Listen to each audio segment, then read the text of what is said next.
आज हम रामायण के एक बहुत खास पहलू पर बात कर रहे हैं।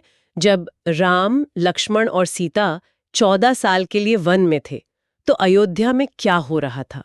आज की हमारी ये चर्चा इसी पर है। अयोध्या वासियों के उस लंबे इंतजार पर और उनके धैर्य पर, जिसे हमारा स्रोत एक तपस्या कहता है। बिल्कुल। और ये सिर्फ एक राजा का इंतजार या यूं कहिए कि दुख का समय नहीं था। स्रोत इस बात पर जोर देता है कि कैसे ये प्रतीक्षा अपने आप में एक अनुशासित, एक सामूहिक संकल्प बन गई। ये देखना दिलचस्प है कि कैसे एक शासक की अनुपस्थिति में भी उसके मूल्य प्रजा के जीवन में उतर आते हैं। हाँ, स्रोत बताता है कि राम के जाने के बाद अयोध्या एकदम सूनी हो गई थी। भरत ने राजकाज संभाला तो सही, पर एक राजा की तरह नहीं। उन्होंने तो राम की खड़ाऊ, मतलब उनकी लकड़ी की चप्पल, सिंहासन पर रखी और खुद नंदीग्राम चले गए। वहां वो एक तपस्वी का जीवन जी रहे थे, बिल्कुल सादा, आत्मसंयम वाला जीवन। और अयोध्या में कहते ना, कोई त्योहार मनाया गया, न घरों में दिए जले। ऐसा लगता था मानो पूरा शहर मौन हो गया हो। जी, और ये तपस्या सिर्फ भरत तक ही नहीं थी। ये महत्वपूर्ण बात है। उनका आचरण, उनका तरीका, वो पूरी प्रजा के लिए एक तरह का मौन संदेश बन गया।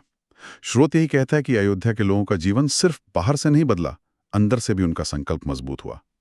ये जो संयम था, ये सिर्फ राम के लिए उनका प्रेम या निष्ठा नहीं थी, बल्कि उन मूल्यों के लिए समर्पण था जिनका राम प्रतिनिधित्व करते थे। और एक और दिलचस्प बात यह है कि वन में रहते हुए भी राम, लक्ष्मण, सीता वो सब अयोध्या को याद करते थे। स्रोत में लक्ष्मण का एक बड़ा मार्मिक कथन है।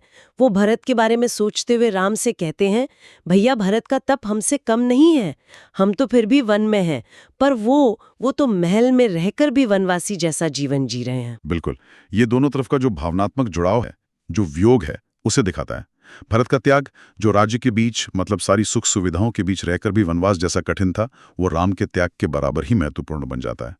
ये दिखाता है कि त्याग जगह का नहीं, मन की स्थिति और संकल्प का मामला है। अयोध्या का हर नागरिक मानो इंतजार कर रहा था। स्रोत बताता है कि राजमहल के रथ तक नहीं चलते थे, गलियां शांत रहती थीं। लोगों ने अपने अपने स्तर पर छोटे छोटे संकल्प लिए हुए थे, जैसे जब तक राम लौट नहीं आते पैरों में जूते चप्पल नहीं पहनेंगे, या फिर घर में मिठाई नहीं बनेगी। ये सुनने में शायद छोटी बातें लगे, पर ये उस सामूहिक भावना, उस गहरे त्याग को दर्शाती हैं। हाँ, और ये सिर्फ व्यक्तिगत फैसले नहीं थे। स्रोत इशारा करता है कि ये एक तरह की मौन सामूहिक सहमति थी, एक सामाजिक अनुशासन। और इसी में कैकेयी का पश्चाताप भी जुड़ जाता है, जो बहुत महत्वपूर्ण है।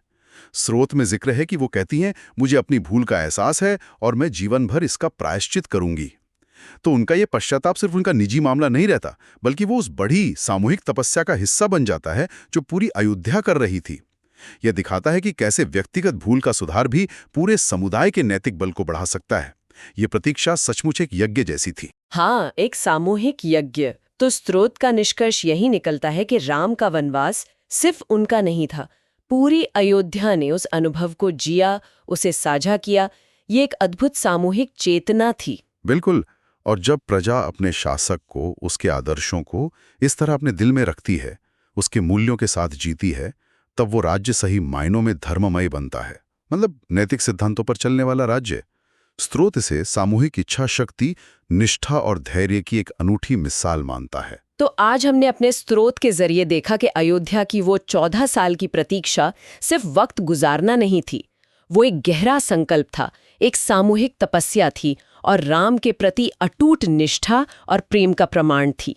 ये कहानी हमें धैर्य और सामूहिकता की शक्ति का एहसास कराती है। जी, और ये सोचने पे भी मजबूर करता है कि कैसे एक पूरे समुदाय का साझा धैर्य, एक संकल्प, एक मजबूत अदृश्य शक्ति बन सकता है।